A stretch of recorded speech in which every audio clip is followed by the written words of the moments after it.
प्रदेश के सभी BEd TET 2011 संघर्षरत भाई बहनों को यथोचित अभिवादन, नमस्कार। लोगों को जुड़ जाने दीजिए, धीरे से अपनी बात रखते हैं और सभी लोग धीरे धीरे आते जा रहे हैं। सिस्टर वैष्णवी शर्मा जी सादर प्रणाम, नमस्ते। सिस्टर अजय पाल जी नमस्ते, अदिति जी नमस्ते, अंशु गुप्ता जी नमस्ते भैया, धर्मेंद्र पांडे जी नमस्कार, उमेश जायसवाल जी नमस्कार, शिशिर सिंह जी नमस्कार, सुरेश चौरसिया जी नमस्कार। सभी भाई बहन जुड़ते जा रहे हैं। जेपी मौर्य जी नमस्कार, महेंद्र जी जिलाध्यक्ष जी नमस्कार, श्वेता सिंह जी जिला जी नमस्ते, यशपाल भाई नमस्कार, अनिल कुमार यादव जी नमस्ते, कमल पाल जी नमस्ते, विजय कुमार यादव जी नमस्ते, इंद्रजीत सिंह जी नमस्ते, दीपक सक्सेना जी नमस्कार, छोटे भाई जिलाध्यक्ष बनारस राधेश्याम पटेल जी नमस्कार, शिव कुमार जी नमस्कार, दीपेंद्र भाई नमस्कार, संजय शर्मा जी नमस्कार, सपना चौधरी जी नमस्ते, सुदामा सिंह भाई नमस्कार, हमारे अजीज सराफत भाई नमस्कार, इमरान खान जी नमस्कार, बलराम सिंह जी नमस्कार, विद्यासागर जी नमस्कार, डीपी जी नमस्कार, इंद्र प्रकाश जी नमस्ते भैया, दिनेश यादव जी नमस्ते, विमल त्रिपाठी जी नमस्ते, राजीव दुबे की जय हो, सुदामा सिंह जी ठीक है भैया, अयोध्या कुमार सागर जी नमस्ते, दिनेश वर्मा जी नमस्कार। जी सभी लोग धीरे धीरे जुड़ते जा रहे हैं और जैसे ही जिलाध्यक्ष आजमगढ़ गणेश दुबे जी नमस्कार, ब्रजभूषण जी नमस्कार, जयपाल सिंह जी नमस्कार, नीरज शुक्ला जी नमस्कार, सरोज कुमार जी नमस्कार, गोविंद यादव जी नमस्कार, कोपेश शर्मा जी नमस्कार, संजय कुशवाहा जी जिलाध्यक्ष गाजीपुर नमस्कार, सुखबीर सिंह नमस्कार, वासुदेव राव जी नमस्कार, नीरज शुक्ला जी नमस्ते भैया, बहुत काम कर रहे हैं और धन्यवाद है नीरज भैया जी। रमेश प्रजापति जी नमस्कार, छाया मनीष कुमार जी नमस्कार, धन्यवाद राजीव दुबे भैया, भैया जी सादर प्रणाम, नंद किशोर मौर्य जी नमस्कार, विनोद कुमार जी नमस्कार। सभी साथी जुड़ते जा रहे हैं। जैसे ही 94 की संख्या हो गई है, जैसे 100 के लगभग होती है, मैं अपनी बात को शुरू करूंगा।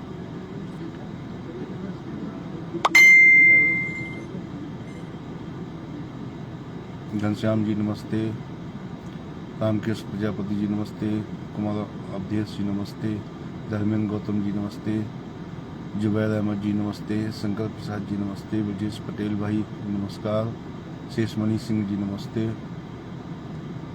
राज बहादुर जी नमस्ते, अभिजीत मणि त्रिपाठी जी नमस्ते, एमआर हाशमी जी नमस्ते, रघुवीर सिंह जी नमस्ते। प्रिय संघर्ष साथियों, जैसा कि आप लोग सभी जानते हैं कि हम लोग जो है हाई कोर्ट सिंगल बेंच में लड़े और वर्षों की लड़ाई का परिणाम निकला कि हम पर ये कहकर कि देर से आए हैं जुर्माना ठोक दिया गया और बड़ा आश्चर्य हुआ। सबको बताया मैंने पूर्व में भी कि कानून की जो देश के बड़े चैनल हैं उन पे चलाया गया इस जुर्माने को, कितने अभ्यर्थियों पे जुर्माना लगाया कोर्ट ने। तो मेरा सिर्फ इतना कहना था कि हमारे साथ नाइंसाफी होती आ रही है और हुई, लेकिन हमने कोर्ट के निर्णय का फिर भी सम्मान किया और आगे जाने की योजना बनाई कि भाई हम आगे अपनी बात रखते हैं। सबसे पहले तो यही बात आई कि जुर्माना जब आप हमें दाखिला दे देते हैं, इसके बाद दाखिला देने के बाद हमसे काउंटर, रिजॉइंडर, पार्टियां बनवाते हैं, सारी कार्रवाई करा लेते हैं, उसके बाद जब फाइनल बहस होती है उस बहस में भी आप जुर्माने जैसी कोई बात नहीं करते हैं, सारी बात सुनते हैं, सारी बातें हम रखते हैं, हमारे वकील रखते हैं। 40-45 मिनट की बहस होती है, वहाँ पे कोई बात आती तो कम से कम खरे सर थे, ओझा सर थे, आपसे बताते कि जुर्माना इसमें लगाना गलत है, लेकिन वहाँ पे नहीं बताया गया कोई बात। और इसके बाद जो है लास्ट में जब ऑर्डर रिजर्व होने के बाद जुर्माना लगा दिया गया। खैर वो लोग काफ़ी लोग खुश हुए कि नहीं, अब ये जो है यहीं से टूट जाएंगे, आगे जा नहीं पाएंगे, और इनकी लड़ाई को ख़त्म कर दिया गया है। लेकिन पता नहीं किस मिट्टी के कुछ लोग बने हुए हैं, जुनूनी लोग हैं। लोगों ने दूने उत्साह के साथ सहयोग किया कि नहीं आप लड़िए, और संगठन लड़े आगे। सारे अग्रणी लोग, सारी बहनें, सब लोगों ने कहा नहीं लड़िए आप, जो भी होगा देखा जाएगा, जो भी सजा होगी वो हम लोग भुगतने को तैयार है, लेकिन लड़ाई जारी रहनी चाहिए। अन्याय के विरुद्ध लड़ाई है, लड़ाई जारी रहनी चाहिए। फिलहाल मैंने फिर बताया लोगों को कि देखिए सोशल मीडिया पे कानूनी बातें और जितनी जानकारी हम शेयर करेंगे उतना ही हमारा नुकसान तय है, क्योंकि सारी योजनाओं की जानकारी लोगों को हो जाती है, लोग पहले से पहले तैयारी दूसरी करने लगते हैं। उसी दूसरी तैयारी के तहत ही हमें वहाँ से खारिज किया गया, और जो आज हमारे ही पैसे से नौकरी पा गए हैं वो हमें उसी पैसे से कमज़ोर करने की कोशिश करते हैं, क्योंकि जानते हैं ये बेरोजगार है, ये कहाँ तक लड़ेंगे, और ऐसा कुछ करो कि ये टूट जाए। ये साजिशें होती हैं, इन साजिशों से आप भी वाकिफ़ हैं और हम भी वाकिफ़ हैं, और हमें सारी जानकारियाँ भी हो गई कि कैसे क्या हुआ। खैर कुछ लोग परेशान होने लगते हैं कि अब डबल बेंच में कब क्या। देखिए सबकी समय सीमा होती है कोर्ट की, उस समय सीमा के बाद तो हम नहीं जा सकते हैं, तो उससे पहले सब कुछ होगा भी, हुआ भी।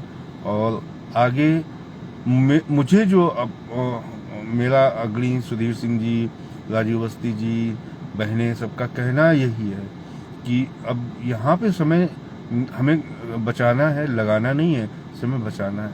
भाई डबल बेंच भी हमें खारिज कर दे, हम बात तो रखेंगे अपनी, हर चीज़ वहाँ पे उसी तरीके से रखेंगे, लेकिन वो भी चाहें तो वो भी हमें एक ही डेट में खारिज कर दें और हम आगे बढ़ जाएं। क्योंकि जो मामला हम जिस पटल पर रखना चाहते हैं, जहाँ से हमें न्याय मिलने की उम्मीद है, हम वहाँ तक तो पहुँचे।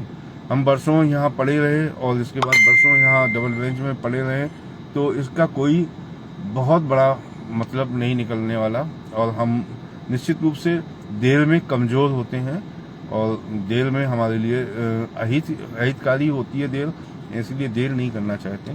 तो आप निश्चिंत रहें। इसी के तहत मैं आज लाइव आया, और ये बताने के लिए लाइव आया कि जिन्होंने सहयोग किया, जिन्होंने अपना खुद का भी जुर्माना भरा ही, और जो लोग जुर्माने के डर से गायब हो गए।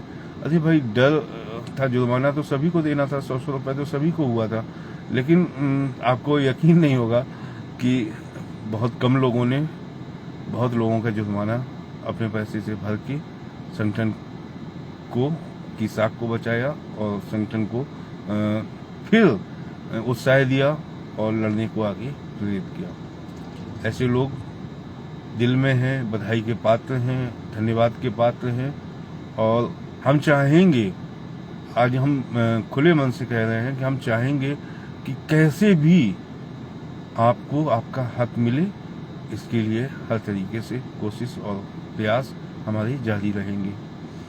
मैं सभी संघर्ष साथियों से कहना चाहता हूं, अभी बीएड टेट का एक मुद्दा पुनः, अब मैं साजिश कहूं, क्या कहूं, कैसी आपकी घेराबंदी होती है। आप बात रखना चाहते हैं माल प्रैक्टिस पे, आप बात कहना चाहते हैं कि हमारे साथ अहित हुआ, आप उस अमर उजाला की बात जो ऑथेंटिक न्यूज हुआ करती थी, पेपर कभी झूठ नहीं निकाला करते थे, शासन से, लखनऊ में शासन से मिलके अमर उजाला ने जब प्रकाशित किया तो शासन से पूरा डेटा लेके प्रकाशित किया। ऐसे नहीं प्रकाशित हो जाता पेपर में। शासन का था कि 62,000 63,000 लोग ही काबिल हैं जिनको नौकरी मिलेगी, आप समझिए। और फिर उसी बाद में गवर्नमेंट का अदला बदली होती है, उस दौरान अधिकारियों को मौका मिलता है और उस दौरान जो है नंबर बढ़ाने की प्रक्रिया जारी होती है। 3 लाख में इतने नंबर, 4 लाख में इतने नंबर, 5 लाख में इतने नंबर, और नंबर बढ़ना। उसी समय भ्रष्टाचार पकड़ा भी जाता है और भ्रष्टाचार में एक बड़े अधिकारी को जेल भी जाना होता है, गिरफ्तारी भी होती है, पैसा भी बरामदगी होती है। और जो हम बातें कह रहे हैं वो सत्य कह रहे हैं ना, कि ये खेल हुआ, खेल के पीछे फिर ओमार सीट वगैरह थी, वो सब गायब हो जाती हैं। लेकिन थाना अध्यक्ष कानपुर देहात अकबरपुर से जब हम सूचना मांगते हैं तो वो सूचना देते हैं। हमारे अंकल जी, आदरणीय राकेश मिश्रा अंकल जी ने जब सूचना मांगी तो वो सूचना देते हैं कि नहीं, ओएमआर सीट और सारा जो है डेटा यहाँ सुरक्षित मालखाने में जमा है। ये लिखित में है, कोई हम ऐसे नहीं कानूनी कोई बातों को ऐसे सोशल मीडिया पे रखने जा रहे हैं, रख देते हैं, अंदाज से रख देते हैं। लिखित में है, विद थाने की मुहर सिग्नेचर सहित हमारे पास है कि जो ओरिजिनल सीडी है, जो आपके जो है ओएमआर सीट है, वो वहाँ पे है। हमारा कोर्स मानी कोर्स से इतना ही तो कहना था कि अधिकारी कह रहे हैं, वो भी डेट है कि अधिकारी से जवाब मांगा गया, अधिकारी कह रहे हैं ये सब विनष्ट किया जा चुका है। तो विनष्ट किया जा चुका है तो थाने में क्या रखा है, और ऐसा क्यों कह रहे हैं आप कि विनष्ट किया जा चुका है? ओरिजिनल सीडी आप रिलीज क्यों नहीं कराते कोर्ट से कह के, क्यों नहीं कराई? और जो ओरिजिनल कागज जमा है वहाँ पे, वो आपने क्यों रिलीज नहीं कराए? क्योंकि खेल तो आप ही का था, खेल तो आप ही खेल रहे थे कि आपने जो नंबर बढ़ाए, लाखों कमाए, करोड़ों कमाए, अरबों कमाए, वो खुल जाती सारी परतें और सारी जेल में होते और हम लोग जो है सही साबित होते। लेकिन ये विडम्बना है हमारी कि सही बात को सुनने वाला जल्दी बल्दी कोई मिलता नहीं है, सही बात को इग्नोर कर दिया जाता है। आप लेट क्यों आए, आप जो है आप इस योग्य नहीं है कि अब आप रिट डालें और आप जो है गलत रिट डाल रहे हैं। अरे भाई, हम जो कह रहे हैं उसको तो सुनो कि कोर्ट ने माननीय सुप्रीम कोर्ट ने तो यही आदेश दिया था, जो माल प्रैक्टिस में ना आते हो उनको आप पहचान कर उनको नियुक्ति दीजिए। हम कब कहते हैं माननीय सुप्रीम कोर्ट के आदेश का पालन ना करो, लेकिन आदेश का पालन नहीं हुआ ना। तो मेरा लबोलबाब यह है कि जो वर्तमान प्रक्रिया गतिमान है सुप्रीम कोर्ट में, तो मैंने पूछा बहुत से साथियों से कि भाई कोई आर्डर लाओ जिसका वायलेशन हुआ है, जो कोर्ट ने घुमा के आपके दे दिया है और समझ नहीं पा रहे हो, तो उसका कोई आर्डर लाओ, कोई आर्डर जिसका वायलेशन हुआ है। कोर्ट में अभी समझ में आ जाएगा लोगों को मेरी बात को। मेरा लाइफ सुरक्षित रहता है, मैं डिलीट नहीं करता हूँ लाइफ को, तो लाइफ सुरक्षित रहेगा। मेरी बात कुछ दिनों बाद सही हो जाएगी कि सब जो है जो परेशान है कि नहीं हमें भी हो जाना चाहिए शामिल, हमें भी हो जाना। मैं किसी को नहीं मना किया, संगठन के लोगों ने किसी को मना नहीं किया, सब लोग शामिल हो जाइए। जिसको अपना लगता है कि मेरा हक यहाँ से मिल सकता है तो इसमें हम लोग मना नहीं करते। लेकिन जो मेरा प्रश्न था और जो आप मुझसे चाहते हैं, जितनी आपने पारदर्शिता मुझसे चाहिए, संगठन से चाहिए, सुधीर सिंह से चाहिए, जितनी पारदर्शिता आपने राजीव अवस्थी और हमारी बहनों से चाहिए, जो अग्नि बहनें हैं उनसे चाहिए, तो उतनी पारदर्शिता उनसे भी करवा लो ना एक बार। अगर करवाई होती ना तो आज नौकरी में होते। जो जितना पैसा खर्च किया था पिटिशनर बनने के लिए, और पिटिशनर नहीं बना के आपको आइए में कूड़े में डाल दिया गया था, और जो लोग पिटिशनर बने थे 1100 लोग, उनको ऑर्डर हो गया था और आपको कूड़े में डाल दिया गया था, क्योंकि आपको आपके पैसे से वो लोग लड़ाई लड़े और हमारे पैसे से वो लोग लड़ाई लड़े और हमको कूड़े में डाल दिया गया था। 30 हजार रुपये खर्च किया गया था। मैंने तो 30 हजार रुपये खर्च किया था सुप्रीम कोर्ट जाके। मैंने आनंद फान में पैसा दिया था कि नहीं आप जो है कराइए मेरा नाम इसमें। उस समय जुनून था, एक खर्च किया था, तो उसका ना कोई हिसाब मिला, ना मुझे कभी कोई नाम मिला, और ना मैं 24 फरवरी में आ पाया। लेकिन बाकी मैं कहता हूँ सोशल मीडिया पे मेरी इसी पोस्ट पे किसी के पास कोई आर्डर है तो वो डालिए आर्डर, किस आर्डर का वायलेशन हुआ है। फर्जी लिस्टें लिए घूमो और उसके बाद फिर लड़ाई लड़ो। देखिए मैं फर्जी का इसलिए कह रहा हूँ क्योंकि एक सीमा होती है समझने की और सुनने की। अब कोई एक लिस्ट है, शासन सरकार ने आनंद फानंद बनाई बेवकूफ़ बनाने के लिए लोगों को या कोर्ट को, जिसको भी उन्होंने बनाया, लेकिन अधिकारियों ने एक गलत लिस्ट बना दी। अब उस गलत लिस्ट पे आप जीवन भर नौकरी मांगते हो। हम तो कहते हैं लगे भगवान करे तुम्हें मिले तो। इसीलिए मैं कहता हूँ लोगों से कि धैर्यपूर्वक देखो, तुम्हें मिले तो पीछे से हमें मिलेगी ही मिलेगी। हम तो आत्मदाय कर लेंगे जो है लखनऊ में कि मेरे इतने नंबर हैं, इतना अंधेर क्यों कर रहे हो भाई कि जो है हमसे कम नंबर वालों का इस लिस्ट में नाम है और हमारा नाम क्यों नहीं शामिल कराया गया। तो वो तो लड़ाई बनी जाएगी, अगर सैद्धांतिक लड़ाई बन जाएगी अगर कोई इस तरीके का कि लोग नौकरी पा जाते हैं। तो सिर्फ तमाशे हो रहे हैं और तमाशे देखना, दूर से देखना हमारा नैतिक दायित्व भी है कि हम भी लड़ाई लड़ रहे हैं। हम कहें हमारी लड़ाई बहुत अच्छी है उनकी, लेकिन हमारी लड़ाई को, तथ्यों को पढ़ा है, लोगों ने देखा है, हमने दिखाया है, जिलों में जाके दिखाया है। और सारी चीजें हम जिलों में जब जाते हैं तो अपने लोगों के बीच में दिखाते हैं। हम सोशल मीडिया पे सब नहीं उड़ेल सकते, इतनी बड़ी फाइल और सारी चीजें नहीं उड़ेल सकते, लेकिन जो पिटिशनर हैं वो पिटिशनर हैं हमारे साथ में। और आगे जो लोग अभी छूट गए सिंगल बेंच में और इसके बाद आगे नहीं जा सकते सुप्रीम कोर्ट हमारे साथ में, उनकी अपनी पैसे की तंगी हो सकती है, उनकी परेशानी हो सकती है, तो उनके लिए हमने कहा कि आपका हित सुरक्षित है। हम झूठ नहीं बोलते हैं, हम झूठ परोस के कि नहीं अब तुम चाहे जहां से पैसे लाओ और संगठन को दो और संगठन जो है तभी तुम्हारी लड़ाई लड़ेगा। हमने उनको बताया, सच्चाई के साथ बताया कि तुम्हारा भी हित सुरक्षित है, कोई आदेश आता है तो तुम भी सुरक्षित हो और आगे नहीं क्षमता है तो मत जाओ, कोई दिक्कत नहीं है। लेकिन जो आगे आए हैं, जो आगे जा रहे हैं हमारे साथ में, उनसे मेरा करबद्ध निवेदन है कि अब आप हफ्ते 10 दिन में वो तैयारी भी करके रखें। कभी भी आपके जिलाध्यक्ष के माध्यम से सूचना आपको दी जाएगी और वही ज्यादा से ज्यादा, बहुत ज्यादा 1 हफ्ते का टाइम आपके पास रहेगा। इसलिए वो चीजें जो आप जिन परिस्थितियों में हैं, उन परिस्थितियों में एकदम अचानक से नहीं आप कहीं से कुछ कर सकते हैं। तो पहले से माइंड मेकअप करके रखिए और जो व्यवस्थाएं हैं वो आप जुटा के रखिए कि आगे सुप्रीम कोर्ट जाना है।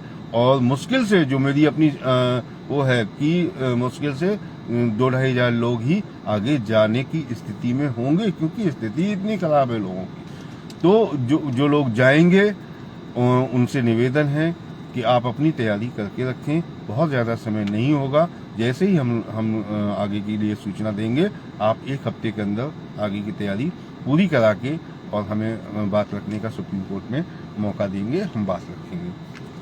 अब रही बात इसकी कि कोर्ट के, ये तो कोर्ट की बात हो गई।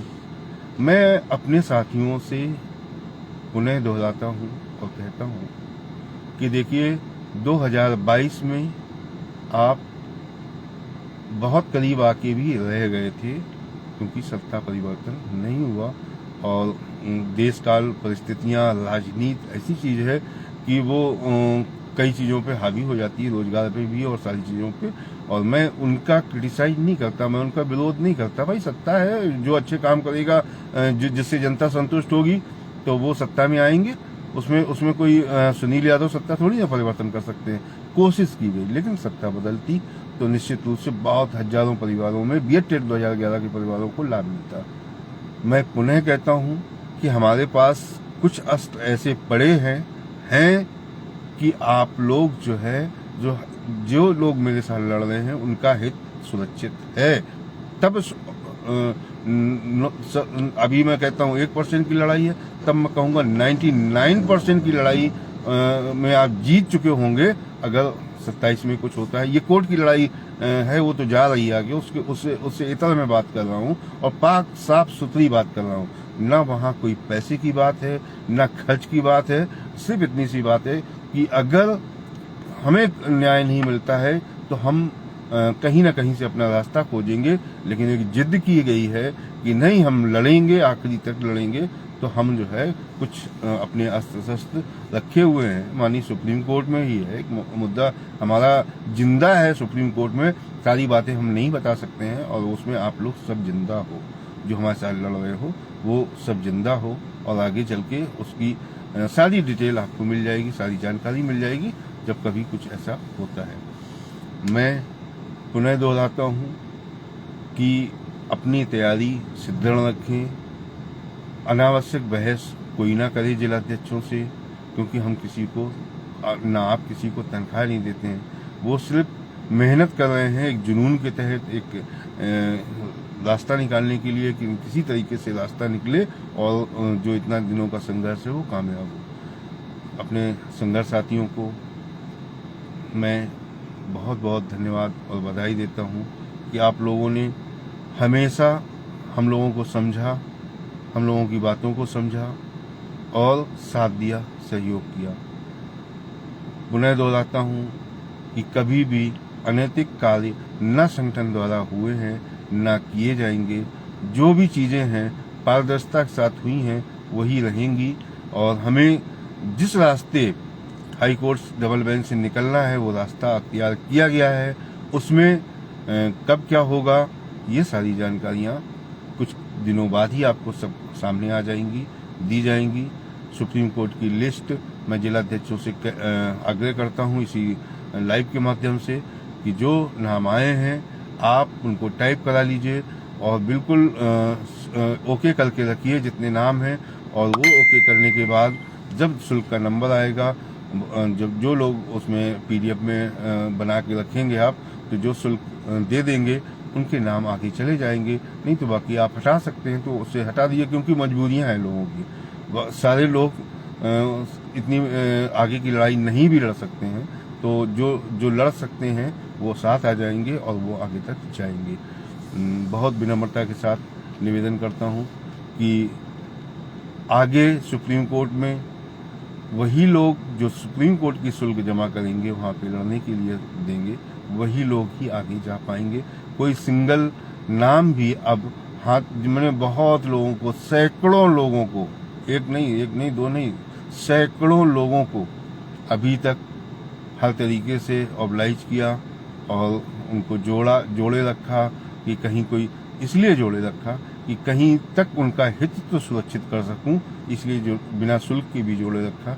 आगे इसके लिए आप इसलिए ना कहें कि मेरा नाम हो और भैया, क्योंकि मुझे फोन आता है तो मुझे फिर करना पड़ता है, और उसके लिए मुझे संगठन के सभी अग्रणी भाई बहनों की डांट भी झेलनी पड़ती है कि नहीं भाई भैया आप ऐसा करते जाते हैं, और इसी से कभी कभी ये चीज़ें ऐसी हो जाती हैं कि शॉर्ट हो जाता है पैसा।